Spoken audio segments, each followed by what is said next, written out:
Tyler Hubbard, what's going on? How we doing, fellas? What's happening? Congrats on the new album, brother. The Thank EP. you, man. Or EP. Do you call this an EP or an album? Because it's It's technically an EP, but we've started calling it a project just because we don't like the way EP sounds. But you know what? For all intents and purposes, EP it is. We just wanted to get some songs out before we hit the road with Keith in the fall. So, Yeah, but most so the fans could have something to jam. most EPs are shorter. Like, you'll have 2 or 4 songs, but this is 6. The So thing is, that's no like- one knows what an EP is. Your average person, Right. you say EP, they go, what? Oh, that's true I because don't even know what it stands for, to be It's- honest. But it's we've a- always called it that in the industry, right? it's a throwback to records. So you had your LP, which is your long play, Right. which is an album. Long play. You had your 45s, which were the singles. And then you had an EP, which is an extended play, and that was, 2 or 3 songs, maybe up to 4 songs. You went 6, so you're like messing everybody's nomenclature all It's kind up. of like a double. It's like an extension of the extended play. It's a is what double we're XL doing here. play. A double XL play coming out 19th, and then we're going to have a long form LP coming out in January, and it's going to have 18 songs on it. So also a little longer than your traditional album, but we got a lot of songs, so we got to Dude, get them out. That's awesome. I do want to hear about this you hitting the road and with Keith. We'll talk about that first, though. Let's get a 5'9" on. Tyler Hubbard is joining us. We'll come right back with Mr. Tyler. Hang on, Tyler Hubbard, 5'9". It's on the new EP project. It's on the new project. There you go. Where there are 6 songs that you can check out, Dancing in the Country.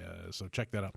So talk to us about this tour, man, this the Speed of Now World Tour. You and Keith Urban, how fun is this? Oh, it's going to be so fun. We're, Keith and I have become friends over the years. We've written together and hung out, and he's just the best dude. He's so kind and been so supportive and really, really such a talented and awesome guy. I just look up to him so much, so I'm so excited to be on tour with him and get to learn from him and get out in front of some fans and then play these new songs. It's going to be awesome. Yeah. Have you has he ever shown you his Bubba? What's the big Bugattis? Bugatti? Have you seen his Bugatti? Which one? He has more than one. Oh, yeah. Which one?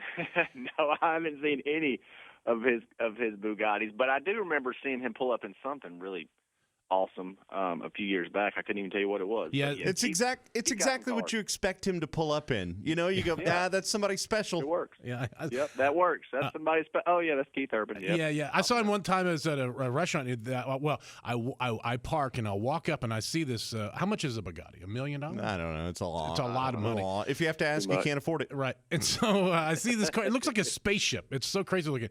And so, okay, let me ask you guys, Tyler and Bubba, did Keith park his Bugatti in more than one parking spot so that no one would hit him, or did he just park in one spot like a normal person would? Ooh, Tyler. I hope he parked in 2 spots for the sake of his car, but knowing Keith, he probably didn't. He probably parked in 1. Okay, I would Bubba? hope he parked horizontally over the course of like 3 or 4 spaces just to make sure nobody got around him. He had velvet ropes all the way around it. He had no. Honestly, he did park in 2, just barely. But I don't think he meant to do it. It's just the car so wide. It looked like he just didn't know how to park. Bad parking. Yeah, it was just bad parking. Yeah. All right, Tyler Hubbard's with us. Driver's ed. That's right. The I keep saying EP. The project. Dancing in the Country is out, and we'll talk more with Tyler Hubbard coming up next. Tyler Hubbard is joining us. Of course, it's exciting to have you being. It's you. I mean, we just so long for it's Florida Georgia line, and you have all that. Dude, And you we do all just that. went through basically 2 segments of the show without mentioning Florida Georgia line, and you just went and did it. That's all right. Hey, No, there you go. it's a fine. big part of our life, guys. It is. I know it's a part of your life, but this is like your new part of your life. Nobody wants. It's like somebody bringing up your ex-wife whenever you're hanging out with somebody else. I'm just saying. Yeah, well, it is You part got of. to understand the past to know where we're at in the present. See? So, let's do Thank it. you. Yeah, that's right, Tyler.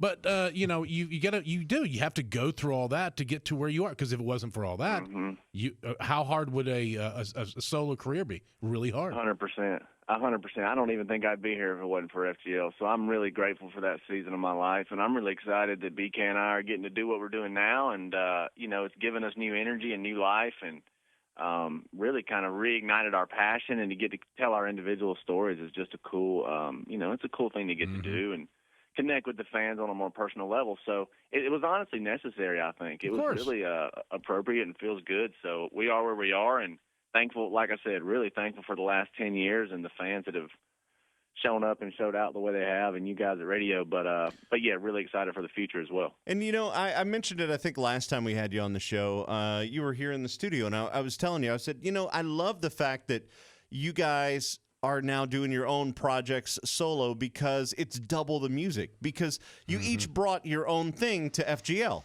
And now we get double that. I mean, you got this whole project coming out in September. What'd you say, 18, 19 songs? That's a good point. I got 18 songs coming out in January, and BK put out 15 songs last year. So between that, FGL would have had to work for 3 years to put out that many songs. So yeah, you're exactly right. More music, baby. That's what I'm talking about. Will you ever get married again? To a man in a partnership. Yeah. Would you ever have another duo? Another duo? Husband or wife? Yeah. I don't know. I like to never say never, but I will say right now I am really enjoying, just being by myself, getting to make all the decisions and kind of, just being able to individualize what I love to do and to just bounce things off my team as opposed to, I loved BK and we worked really well together as partners, but this season of not being in a marriage is really nice. I will say this, Brooks and Dunn at one point, both separately said, yeah, no, we're not ever getting back together. And right. You know what fell from the heavens? That's why I money. Never, fellas. Yeah, exactly. Yeah. Money rained down. Anyway, dude, we're so excited. I mean, the whole Dancing in the Country, 6 songs, then this other 18. I mean, it's a good time for you. Good. It's a good time for country music. For sure, man. Congrats. Well, thank y'all, and thank you for all the support. You guys have been real good to me and to BK, and yeah, you guys are awesome. So thank you, and I'll keep it coming. I appreciate it. All right. Can we stop saying BK? I think of Burger King every time you say BK. Tyler Hubbard, everyone. Tyler. Let's go. Thank you, man. We'll talk to you soon, brother. All right. Take care, guys. Bye-bye. Thank you. Hey, if you like that video, go ahead and subscribe and like and hit the bell and do all the stuff.